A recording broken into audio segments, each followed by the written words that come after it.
menyembah Engkau dengan segenap hati dan hidup kami, Tuhan. Thank you, Lord Jesus.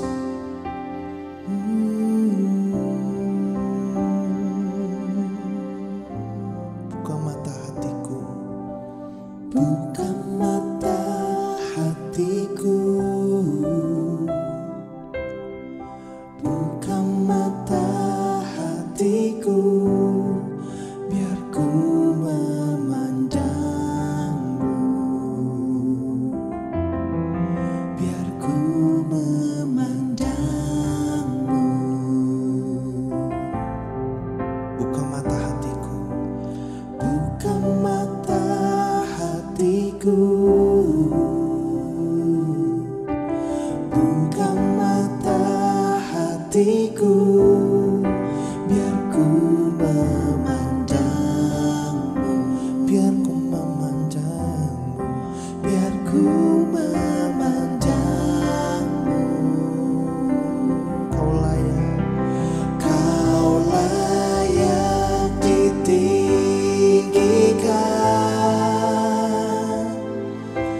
nyata kemuliaan-Mu,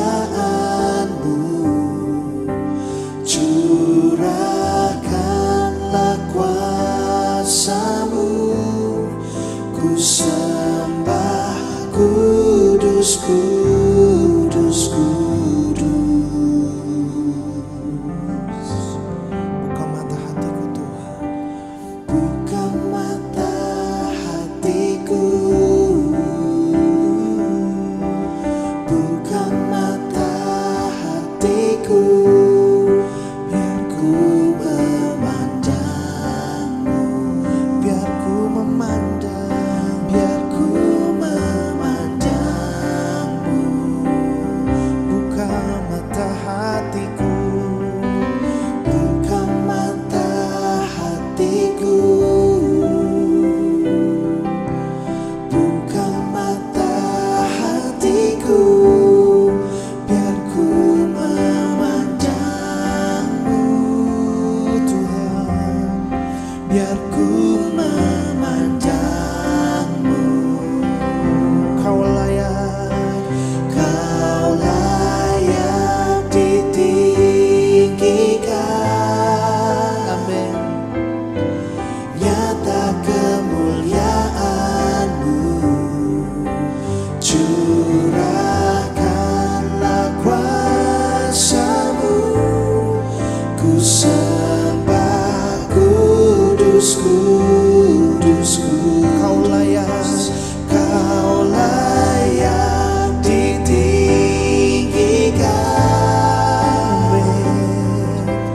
Nyata kemuliaan-Mu, curahkanlah kuasa-Mu, ku sembah kudus, kudus, kudus. Katakan kudus, kudus, kudus, kudus, kudus. Engkau kudus, kudus, kudus. Oh, kudus, kudus, kudus, biar ku memandangmu. Kudus, kudus, kudus, kudus. Amin, Tuhan. Kudus, kudus, kudus. Kudus, kudus, kudus, biar ku memandangmu. Sekali lagi katakan, kudus Tuhan, Kau kudus. Kudus, kudus, kudus. Kudus, kudus, kudus. Oh, kudus, kudus, kudus, biar ku memandangmu.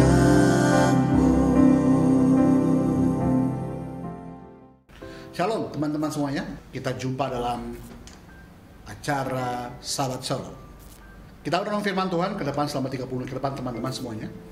Kami berharap semua firman yang diterima dapat dilakukan oleh kita setiap hari, saudara. Baik, kita buka Alkitab kita dan kita Kejadian pasal 3 ayat ke-21.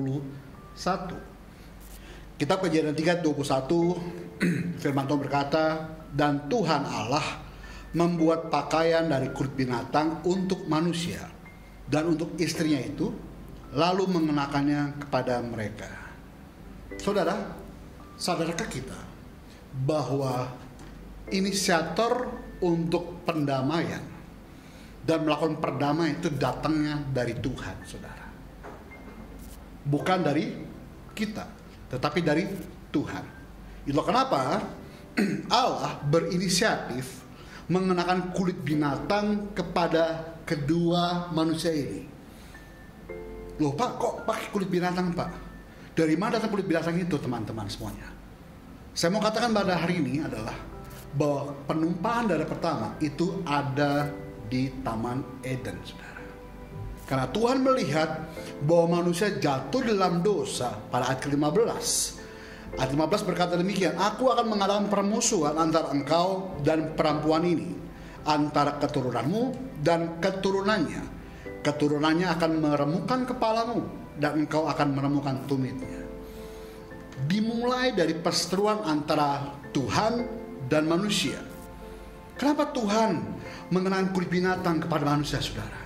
Karena Tuhan punya kasih kepada manusia. Banyak orang berkata Tuhan itu jahat sehingga manusia itu diusir di Taman Eden. Tahukah saudara bahwa di Taman Eden itu semua kekal adanya? Tuhan mau dosa manusia itu tidak kekal. Itulah kenapa dia punya inisiatif menumpahkan darah pertamanya dengan kulit binatang tadi, hewan tadi disembelih Tuhan, lalu mengenakan kulit binatang tadi kepada manusia. Itu gambaran bahwa begitu besar kasih Tuhan kepada manusia. Sehingga ketika manusia keluar dari Taman Eden, Tuhan mau adanya pendamaian dengan dosa manusia, saudara. Bukti perseteruan manusia dengan Allah juga terlihat dari cara hidup manusia, saudara, yang begitu susah untuk menaati kehendak Allah, tetapi mudah menuruti keinginan daging. Bukankah kita begitu sulit menuruti firman Tuhan? Tanya hatimu hari ini, apakah dirimu sulit menuruti firman Tuhan? Bukankah kita berjuang seumur hidup melawan keinginan daging kita, saudara? Rasul Paulus menunjukkan pertentangan antara hidup menurut roh dan daging. Dia memaparkan ciri manusia yang menjadi seteru Allah, yaitu adanya keinginan daging, saudara. Roma 8 ayat 8 berkata, mereka yang hidup di dalam daging tidak mungkin berkenan kepada Allah. Sekarang saya tanya untuk teman-teman semuanya, masih punya keinginan daging? Masih mau menuruti keinginan daging, saudara? Artinya teman-teman semuanya, orang yang masih menuruti keinginan daging tidak mungkin hidup berdamai dengan Tuhan, melainkan menjadi seterunya Allah, menjadi musuhnya Allah, saudara.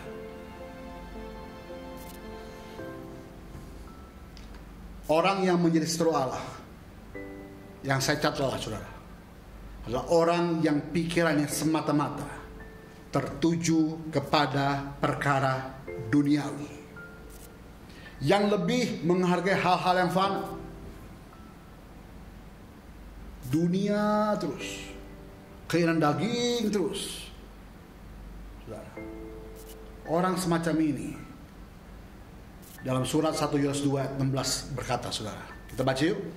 1 Yohanes 2 ayat 16.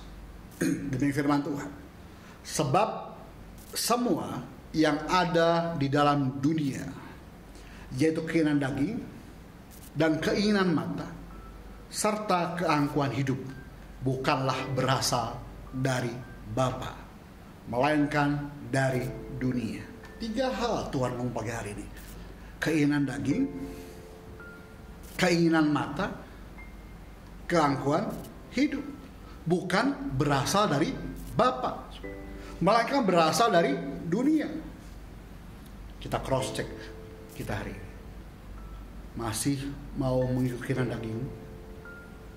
Masih keinginan mata? Saudara, asik keangkuhan hidup. Apalagi Desember teman-teman ya. Desember menjelang Natal tahun baru, ada great sale di mana-mana, di mall-mall ya, ada 12, ada Harbolnas saudara, di online shop saudara. Keinginan daging bagaimana? Ingin terus beli ya. Bisa tahan matamu nggak melihat barang-barang yang bagus dengan harga murah hari ini? Seringkali kalau saya di rumah teman-teman yang saya lihat di medsos ya, Instagram, saya ikuti follow sebuah merchant, sebuah toko sepatu yang terkenal saudara. Saya hobi melihat itu saudara. Kenapa? Karena kaki saya agak sulit nomornya. Kaki saya nomor 48, 49 saudara. Jadi kalau cari sepatu tentunya nomor 14 saudara, kalau ukuran UK. Jadi secara saya lihat saudara, kira-kira bisa saya beli nggak ya, murah nggak ya saudara. Kadang-kadang ada barang yang bagus, saya tahan diri teman-teman. Kenapa? Aduh, dengan harga sekian juta itu mahal bagi saya. Tapi saya lihat lagi, saya masih punya 2-3 sepatu yang masih bisa saya pakai sehari-hari saudara. Saya tahan diri lagi, itu diskon besar, mungkin cuma jadi 1 sekian saudara. Saya tahan diri lagi saudara. Kenapa? Karena saya nggak mau mengikuti keinginan daging saya, apalagi keinginan mata saya saudara. Saya nggak mau menjadi seterunya Allah. Seteru Allah yang saya catat teman-teman. Yang pertama, apa sih seteru Allah? Seteru Allah adalah orang yang hidup kerohaniannya hampa. Orang yang kehidupan rohaniannya hampa. Serta keinginan untuk mencari Allah dan kebenarannya sirna. Dibilang Tuhan, jangan ini, jangan itu, ya. Lalu orang bilang, Pak itu dalam PL Pak, dalam PB itu boleh semuanya Pak. Masih nyanyi? Tuhan adalah gembalaku, takkan kekurangan aku.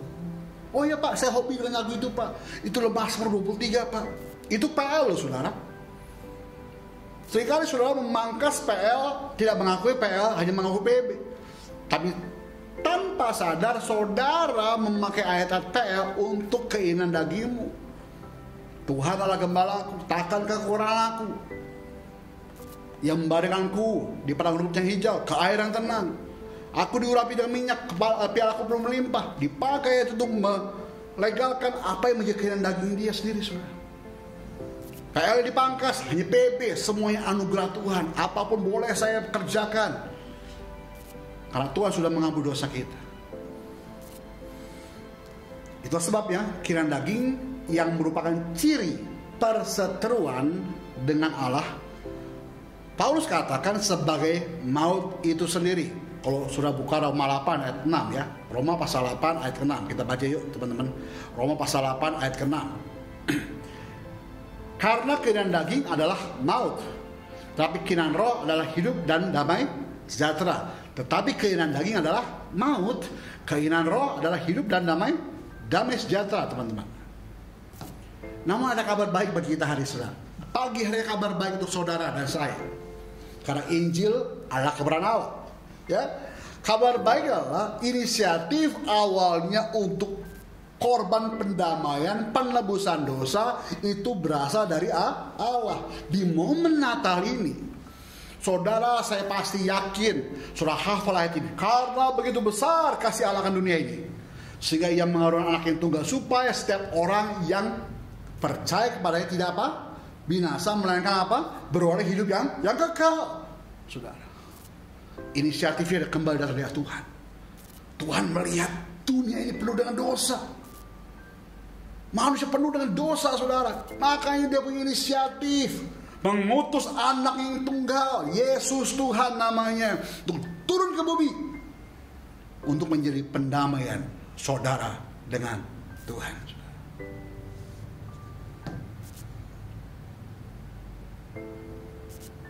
Kejadian pasal 3 ayat 21 merupakan gambaran Allah kepada kita untuk mengajarkan pengorbanan, penumpahan darah. Itulah sebabnya kenapa semua persembahan dari sejak Kejadian pasal 3 harus ada penumpahan darah, saudara. Kalau kita buka dalam Imamat pasal 3, Imamat pasal 4 dan Imamat pasal 5, saudara, ya, jelas sekali bahwa ada peraturan dalam keimaman untuk melakukan penumpahan darah, saudara. Imamat pasal 3 itu korban keselamatan. Imamat pasal 4 bicara mengenai korban penghapus dosa. Imamat pasal 5, ya, masalah korban penebus salah. Pasal 3, 4 dan 5 dijelaskan harus ada penumpahan darah, saudara. Mempersembahkan korban binatang, baik lembu, domba, kambing, burung tekukur, saudara, yang darahnya dipercikan ke atas tutup pendamaian persembahan tadi, sehingga ketika dipersembahkan oleh Tuhan Allah, segala dosa yang kita lakukan Tuhan tidak melihat lagi, tapi melihat kepada darah yang di atas tutup itu, saudara. Misalkan saya punya dosa menipu, berdusta, saya datang kepada imam, Pak Imam, saya punya dosa. Dosamu apa, Pak Bimo? Sekarang mana saya menipu orang, saya dusta. Oke, bawa burung tekukur. Saya bawa burung tekukur ke hadapan imam ini. Ini Pak Imam, korban persembahan saya. Lalu dipotek kepalanya, dipotong, diambil darahnya, dipercikan ke atas tutup, sudah. Dibawa ke rumah kudus persembah. Datang pada Tuhan Allah Bapa di surga. Tuhan Allah Yahweh, Bimo punya dosa berdusta, menipu, kau ampuni dia. Maka Allah Bapa di surga melihat korban darah yang saya berikan tadi tidak melihat pada saya lagi. Kalau saya dosa saya besar, mungkin saya berzina, saudara, datang kepada imam, Pak Imam, saya kemarin berzina, saya hilang. Saya bawa apa? Bawa lembu. Saya bawa lembu, saudara. Demikian juga disembelihnya, darahnya dipercikan ke atas tutup pendamaian tadi juga, Bapak Ibu, lalu diberikan kepada Tuhan. Tuhan tidak melihat dosa saya lagi, tapi Tuhan melihat kepada korban persembahan penumpahan darah yang saya berikan, saudara. Tahukah saudara, itu gambaran Yesus di atas kayu salib. Allah Bapa di surga melihat ke bawah, tidak melihat dosamu dan dosaku lagi. Yang dia lihat hanya pada Yesus. Sehingga Alkitabku berkata, maka Allah Bapa semua memalingkan matanya wajahnya pada Yesus Tuhan. Sehingga Yesus berkata, Eloi, Eloi lama sabachthani. Kenapa? Karena semua dosamu dan dosaku ditimpakan kepada Yesus Tuhan. Korban darah. Darah punya kuasa, bukan hanya menyelamatkan saudara. Yang saya tadi Bapak Ibu pada pasal 3 Imamat, ternyata darah gambaran darah Yesus Tuhan menyelamatkan saudara. Yang percaya kata amin, tulis di kolom chatnya, tulis di kolom komentarnya, aku diselamatkan Tuhan oleh darah Yesus. Yang kedua, ada kabar baik, hari darah Yesus tadi bukan hanya membawa keselamatan kepada kita, tetapi dosamu dan dosaku diampuni Tuhan. Yang percaya kata amin, saudara. Tulis di kolom komentar, di kolom chatmu, dosaku dihapus Tuhan hari ini, pagi hari ini. Ada kabar baik ketiga, darah Yesus Tuhan, ya, kesalahanmu dan kesalahanku dihapus Tuhan. Tulis di kolom komentarmu, kesalahanku dihapus, ditebus oleh Tuhan hari ini. Yang percaya kata amin. Jadi darah itu punya kuasa, saudara. Hari ini saya mau bicara mengenai kuasa di dalam darah. Yang pertama tadi saya bilang, gambaran darah Yesus di dalam PL. Dia sebagai korban untuk menyelamatkan manusia, sebagai korban penghapus dosa, sebagai korban penebus salah, Sehingga Allah Bapa di surga tidak melihat betapa besar dosamu dan dosaku lagi hari ini, tapi Dia melihat darah Yesus yang sudah tertumpah bagi kita pagi hari ini. Yang percaya katakan amin, saudara. Katakan di kolom chat saudara, amin. Yang kedua, saudara, kau Bapak Ibu buka lagi Imamat pasal 17, saudara. Imamat pasal 17 ayat ke-11. Imamat 17 pada ayat ke-11, saudara. Demi firman Tuhan, karena nyawa makhluk ada di dalam darahnya, dan aku telah memberikan darah itu kepadamu di atas mezbah untuk mengadakan pendamaian bagi nyawamu. Karena darah mengadakan pendamaian dengan perantaranya nyawa, saudara. Dalam darah tadi adanya nyawa, saudara. Berarti dalam darah itu ada kehidupan. Itulah kenapa setiap nutrisi yang baik untuk tubuh dialirkan darah kita ke seluruh tubuh kita, ke setiap sendi sel-sel saraf kita, tubuh kita, saudara, sehingga tubuhmu hari sehat. Kalau darahmu sehat, maka tubuhmu pasti sehat, saudara. Darahmu bersih, maka kau sehat. Tapi berbeda kalau darahmu kotor, saudara. Banyak penyakitnya. Ketika darahmu punya gula darah tinggi, saudara, ya diabetes. Setiap sel sendi urat saraf tubuhmu yang dialiri oleh darah akan dirusak oleh gula darah yang tinggi. Mengakibatkan gagal ginjal, mengakibatkan serangan jantung, mengakibatkan stroke, saudara, mengakibatkan kaki bengkak, saudara, bahkan mengakibatkan luka-luka yang sulit sembuh, saudara. Ada kabar baik hari ini, saudara saya menerima kehidupan identitas baru di dalam darah Yesus Tuhan. Yang percaya kata amin, tulis komentar di kolom chat saudara, di kolom chat YouTube saudara pagi hari ini. Bilang, aku punya identitas baru, kehidupanku di dalam Yesus. Kok identitas, Pak? Saudara coba cross check pada pikiranmu. Suamimu kah, temanmu kah, kakak adikmu kah? Ada yang satu golongan darah yang sama semuanya, satu keluarga. Saya AB plus, saudara. Papa saya AB, mama saya A. Ya, keluarga saya ada A, ada yang AB, saya AB, lalu ada yang A lain, saudara. Berbeda-beda. Setiap golongan darah tersebut pun tidak bisa asal sembarang menerima golongan darah yang lain, saudara. Karena golongan darah itu mencirikan identitas kita. Di ID card saudara, di paspor saudara mungkin ada golongan darah kita AB, O, A, B, saudara. Menggambarkan identitas di dalam diri kita. Ada identitas baru karena kita menerima darah Yesus Tuhan, maka identitas hari ini menjadi baru. Di dalam Kristus kau adalah kebenaran Allah. Dalam Kristus kau adalah ciptaan yang baru, yang lama sudah berlalu, saudara. Banggalah punya identitas baru hari ini, menjadi anak kerajaan surga. Dalam darah ada kehidupan, saudara. Itulah kenapa tadi saya bilang di poin pertama tadi, saudara, aku telah memberikan darah itu kepadamu di atas mezbah untuk mengadakan apa? Pendamaian. Saudara dulunya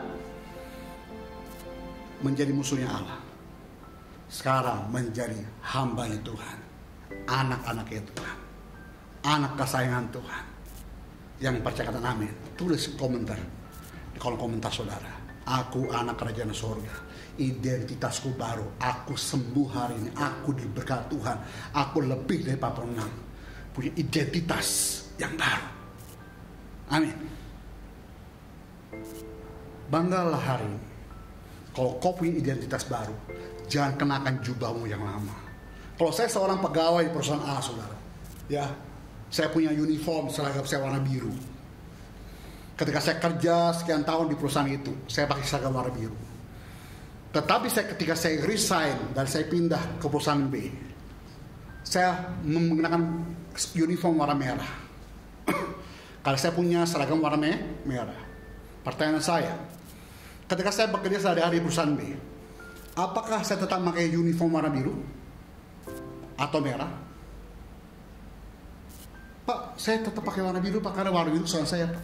Saya nggak suka warna merah, Pak. Stop dulu. Kau di perusahaan yang baru. Uniformmu yang lama ditinggalkan, ditanggalkan, dilepaskan. Kau pakai jubahmu yang baru, seragammu yang baru, yang warna merah karena kau di perusahaan B. Kehidupanmu sama. Dulu kau hidup di dalam dosa. Jubahmu ditinggalkan, ditanggalkan, dilepaskan hari itu, saudara. Tapi ketika kau menjadi identitas baru, kau kena jubah yang baru sebab yang lama sudah berlalu. Yang percaya amin dulu hari ini. Jangan pakai jubah kotormu yang lama lagi hari ini. Karena kau punya identitas yang baru di dalam darah Yesus. Yang ketiga, saudara. Kalau kita buka dalam surat 1 Korintus pasal 10 ayat ke-16. 1 Korintus pasal 10 ayat ke-16. Alkitab berkata, bukankah cawan pengucapan syukur yang atasnya kita ucapkan syukur adalah persekutuan dengan darah Kristus? Bukankah roti yang kita pecah-pecahkan adalah persekutuan dengan tubuh Kristus? Kejadian 3 ayat 15 berkata bahwa Tuhan mengadakan permusuhan, perseteruan antara Tuhan dengan manusia dan keturunan wanita itu. Tetapi oleh karena kuasa dari Yesus Tuhan, ada kabar baik pagi hari ini. Dengar baik kabar baiknya. Kau bukan seteru Tuhan lagi. Kau bukan seteru Tuhan lagi. Tapi kau sekutunya Tuhan. Perseteruan dengan Tuhan. Oleh karena kuasa darah Yesus yang kita terima hari ini, saudara. Perseteruan tadi diubahkan Tuhan menjadi persekutuan dengan Tuhan. Pendamaian. Diampuni dosamu. Ditebus kesalahanmu. Dihapus kesalahanmu oleh darah Yesus, saudara. Kita bukan seteru Tuhan lagi, tapi kita adalah sekutunya Tuhan lagi. Pegang erat ini. Setiap kali saya angkat perjamuan kudus, saya melihat tubuh Tuhan. Saya percaya tubuh ini adalah tubuh Kristus.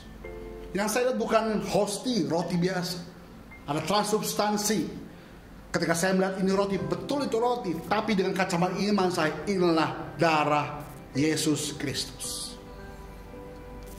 Memang saya mengangkat roti dan anggur perjamuan itu sirup anggur biasa, saudara. Tapi dengan kacamata iman saya berkata, inilah darah Yesus Kristus.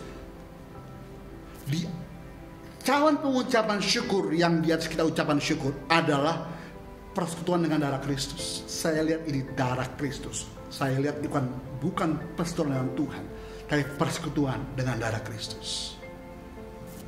Saya adalah sekutunya Tuhan. Tulis di kolom chatmu, di kolom komentarmu. Saya adalah sekutunya Tuhan. Saya bukan seterunya Tuhan lagi. Amin. Banggalah hari ini. Kau bukan musuh Tuhan. Kau adalah di pihaknya Tuhan. Kalau Tuhan di pihak kita, pertanyaan saya pagi hari ini, siapakah lawan kita? Amin. Dia maju berperang sama kita. Kenapa? Karena kita di dalam Kristus adalah kebenarannya Tuhan. Setiap kali saya akan perjamuan kudus dengan darah Yesus. Darah Yesus Kristus inilah darah perjanjian baru yang kekal. Dosaku diampuni Tuhan. Diproteksi dari setiapnya orang jahat, kuasa serang, kuasa tidak dapat menjamahku. Dosaku diampuni Tuhan sehingga hidupku di bumi seperti di sorga. Kenapa? Ada kerajaan sorga yang kuterima hari ini. Aku menjadi sekutunya Tuhan. Amin. Tutuplah kitabmu.